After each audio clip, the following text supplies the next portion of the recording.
when you're trying to hide something on a worksheet, there's some very easy ways to do it. Now, you can only hide it by the row or by the column, or the whole worksheet is an option. But as we look at rows and columns, there are lots of different reasons for doing it. For example, if you're about to do a presentation, there's some information in the worksheet that's confidential, you don't want them to see.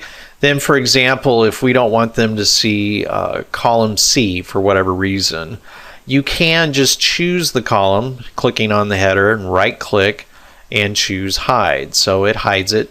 And notice that between B and D, it's collapsed, it's hidden. Even if I click away, B and D are there. So when you go to unhide, you'd have to choose the column before and the column after what was hidden, and you right click and choose unhide. So very simple to do. I didn't want them to see this piece of information. Okay.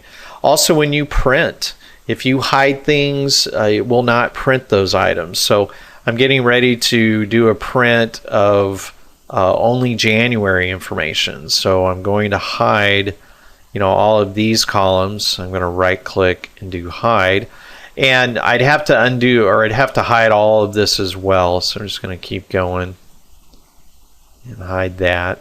So now for my spreadsheet, when it prints, it's just going to print anything in these columns. Okay. So how do I bring it all back? I can just select before it's hidden and after it's hidden, right click and choose unhide. Okay.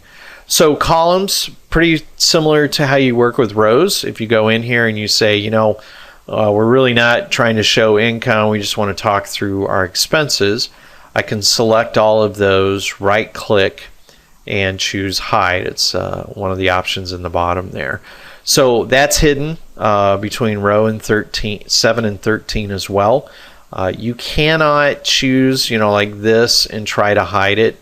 There's no option for that. You're working with rows and columns to get it the way you want it. So again, I choose the row before and the row after, right click and choose unhide. So that's how you're able to hide columns and unhide them simply by choosing before and after, or one or two of the columns or rows, and hiding or unhiding.